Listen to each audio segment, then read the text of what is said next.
Hola, buenas tardes. ¿Cómo están? Les saludo con mucho cariño. Mi nombre es Gloria Gómez Delgado y les doy la bienvenida a nuestra cita de cariño de cada semana. Espero que la hayan pasado muy bien esta semana que acaba de terminar y que el calor no haya menguado su ánimo para seguir adelante aprendiendo de esta vida que siempre nos tiene sorpresas. Fíjense que precisamente en esta semana que concluyó, en el grupo de AMA, de Asociación Multicultural de Autores, estuvieron recordando algunas madres que ya se adelantaron en el camino y pues con mucho sentimiento estuvieron comentando acerca de sus vidas y de su manera de ser, etcétera. Entonces yo recordé que había escrito un relato muy sentimental de una situación que había vivido mi propia mamá. Y esta tarde se los voy a compartir. Espero que les agrade. Es de mi libro La parentela, esa ilustre desconocida. Y se llama Aferrada. Mi madre fue una guerrera en muchos aspectos de su vida. Frente a la maternidad quedó constatada su grandeza de espíritu. Fuimos 10 sus hijos, 7 de su vientre y 3 de su corazón. Nos dio su amor y con todos fue una buena madre. Lo sé sin dudar, porque en mayor o menor medida, si esto fuese posible ser medido, todos hemos sido felices y bajo mi perspectiva, eso es lo más importante para las madres. Cuando se casó con mi padre, era una mujer muy joven, de apenas 17, 18 años de edad, que empezaría la gran aventura de la vida contando con 3 hijas bajo su cuidado, María del Carmen, Armantina y Graciela. Eso sobrepasaría a cualquiera, pero ella en cambio se sentía como si se hubiera sacado la lotería. Su casa siempre estaba llena de gente hermosa. Había risas, juego y diversión constantes, a tal grado que ella participaba de buena gana y mejor humor en la dinámica infantil. Su juventud le ayudaba a sentarse en cuclillas y así sentirse a la altura de las circunstancias y de sus queridas chiquillas. Hoy seremos mamás todas, decía. Saquen las muñecas y el juego de té. No llores, Armantina, a Carmela le toca escoger primero. Pónganse contentas, vamos a jugar bonito. Diariamente, después de las actividades y obligaciones matutinas, las tardes transcurrían generalmente entre juegos y tareas escolares, que significaban estas últimas el aterrizaje forzoso a la realidad, cena, baño y cama, y ahora sí, a soñar cada quien sus propias fantasías. Pasado un tiempo perfectamente calculado, mamá tendría su primer parto. Cuánta ilusión le hacía lo desconocido. Teje que teje, se imaginaba al bebé y cómo se sentiría arrullarlo en sus brazos junto a su pecho. ¿Qué será? ¿Niño o niña?, se preguntaba. La tan ansiada fecha llegó, pero no sospechaba lo que le aguardaba. Junto con los primeros dolores, notó que sus piernas y sus manos estaban hinchadas y un cierto mareo y malestar general la invadía. Sin embargo, decidió no molestar a su marido con sus achaques y pensando que era normal aquello y que cuando diera a luz todo terminaría, esperó. Esa mañana, al levantarse, sintió como cuando un relámpago nos ciega con su luz. Su visión se apagó y cayó en un pozo muy profundo, ese pozo que los médicos llaman coma. La chiquis nació, lloró, pero mamá no escuchaba, ni veía, ni sentía. Médicos y enfermeras luchaban por despertarla, hasta que pasados 3 días con sus largas noches, igual que como se había dormido, volvió a despertar, derrotando así a la pavorosa eclampsia.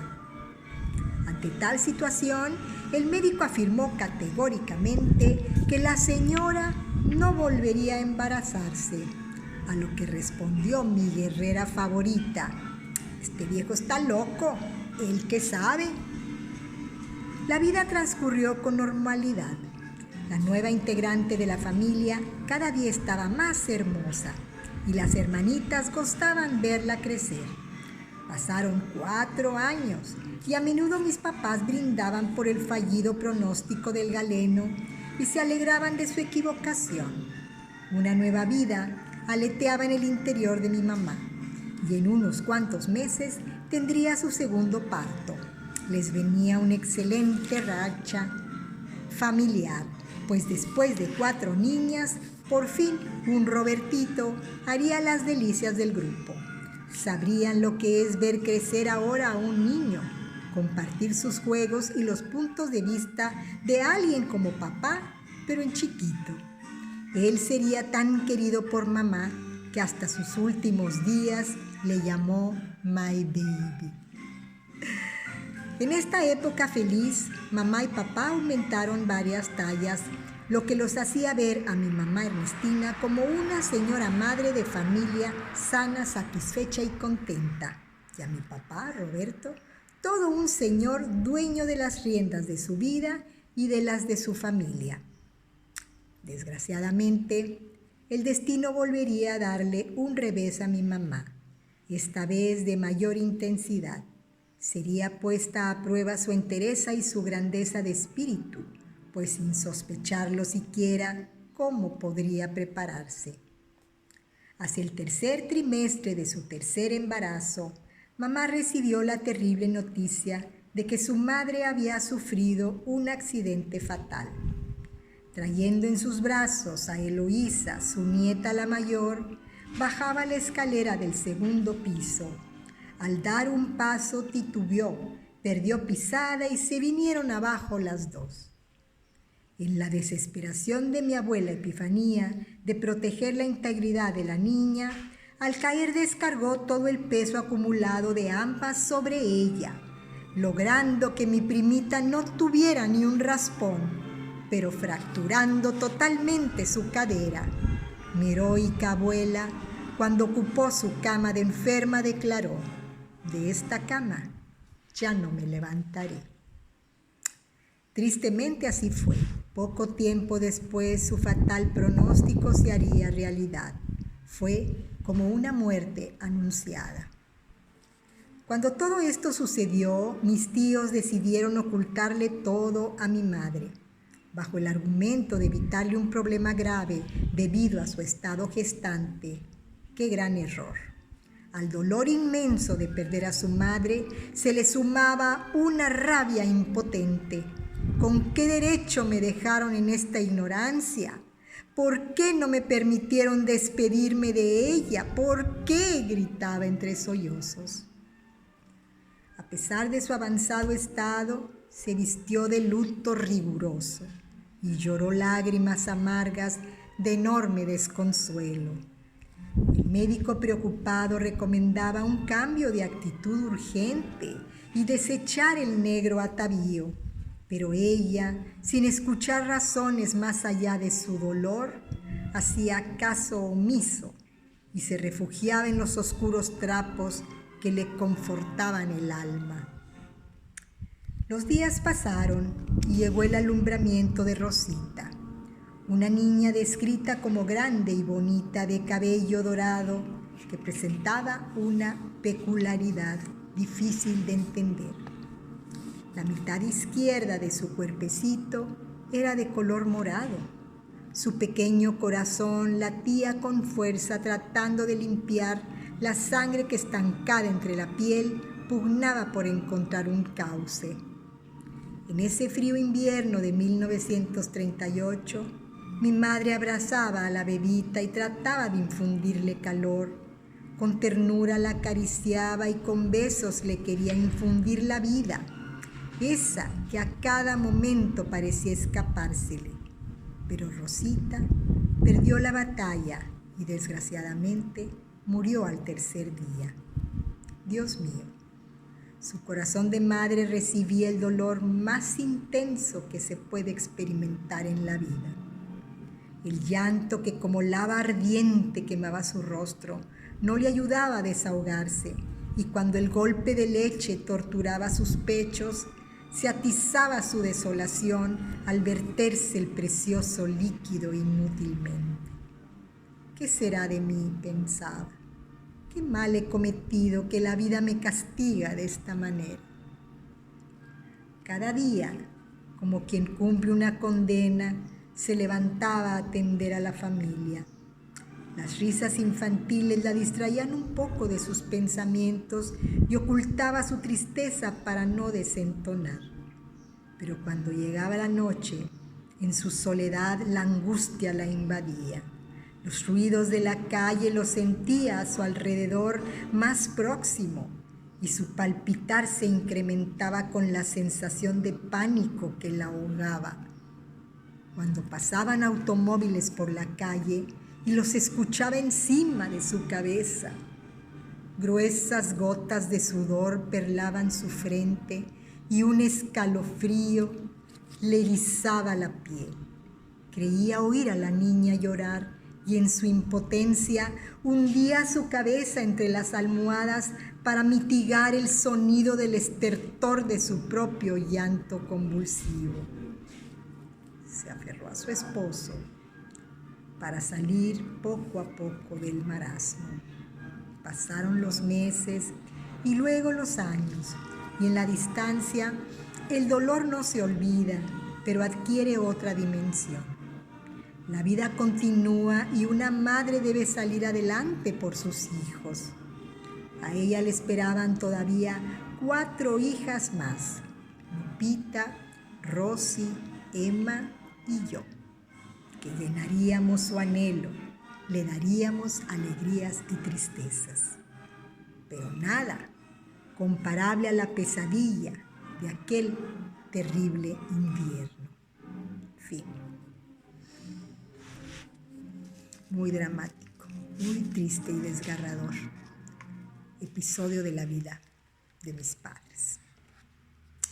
Bueno, benditas sean donde quiera que estén, y benditas sean todas las madres, se diga lo que se diga.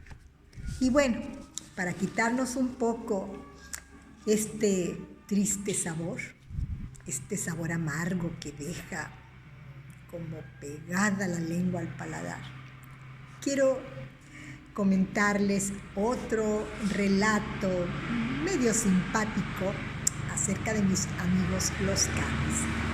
Se llama Pasando un gran tráiler de doble remolque, ya se imaginarán el ruido. Bueno, se llama Entre pelos y peligros. Estos eran un par de perros traviesos y bravucones, el chillón y el cachorro, de raza desconocida.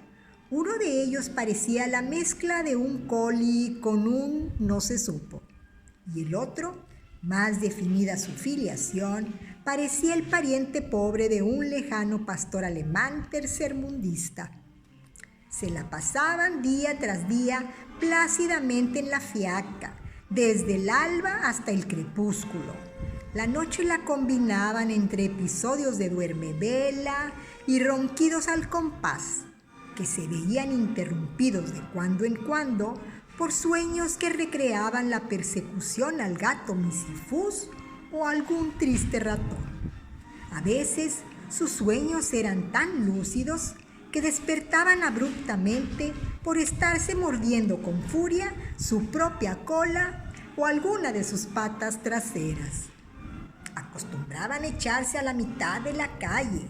Al fin y al cabo pensarían: por aquí no cruza nadie sin que le pasemos revista y le demos permiso. Diariamente por ahí transitaba doña Gela, a veces a pie y otras en coche. Lo hacía con mucho temor de que aquellos 2 peludos la mordieran. Les hablaba fuerte, como veía que hacían algunos transeúntes armados con un gran palo. Pero ya fuera, hablándoles, callada o despistada, A la pobre mujer todo el tiempo el par de canes la asustaban. Querían echársele encima a gruñidos y ladridos que sonaban peor que truenos, decía, en fría noche invernal. ¿Cómo hacer?, decía doña Gela, que sufría y no encontraba otra forma de caminar por ahí sin arriesgar su integridad física y mental. Un buen día se le ocurrió una nefasta idea. Montada en su automóvil, ideó pasar a gran velocidad, y cuando aquellos peluches de carne y hueso corrieran, se les acercaría volando y les daría un buen susto. Decidió hacerlo al siguiente lunes, pero calculó mal la estrategia, pues al efectuar la maniobra, el carro se descontroló, los perros en su estampida contra él chocaron y en medio de la confusión sonó un golpe seco seguido de unos aullidos lastimeros que le enchinaron la piel. Ella detuvo la marcha inmediatamente y regresó caminando a investigar, acabándolo de hacer, y ya estaba arrepentida. No había nadie en toda la cuadra. Los cachorros, ¿a dónde se habían ido a resguardar? Vivos quedaron, pero por un buen tiempo dejaron descansar al vecindario, tanto que algunos dijeron que qué bueno que había sucedido. ¿Quién sabe quién se atrevió? Pero estos peludos amigos aprendieron la lección. Y ella pensaba para sus adentros, claro que tuvo que ser así, puesto que esos dos no eran más que un par de chocantes. Fin. Bueno, ya ese par pasaron a mejor vida, pobrecitos. Así es, la vida de los perros es muy breve, pero los queremos mucho. Yo por lo menos siempre los estoy observando, me gustan, pero claro, estoy consciente de que hay perritos que de repente reaccionan en contra del ser humano, ladran desaforadamente y llegan a morder, claro que sí. Así es de que a cuidarse, a tener cierta reserva, a no tener tanta confianza. Ese es el consejo que en mi larga vida yo siento el derecho de pasárselos. Y bueno, espero que les hayan gustado los relatos. Acuérdense que es muy importante que me pongan un like, que hagan algún comentario si tienen esa facilidad y ganas. Y si no se han suscrito, pues suscríbanse, háganme publicidad para que sigan estas tertulias breves de buena lectura. Los invito a leer en sus casas y bueno, sobre todo, pásenla muy bien y nos vemos en la próxima semana. Un beso y un gran abrazo. Hasta pronto.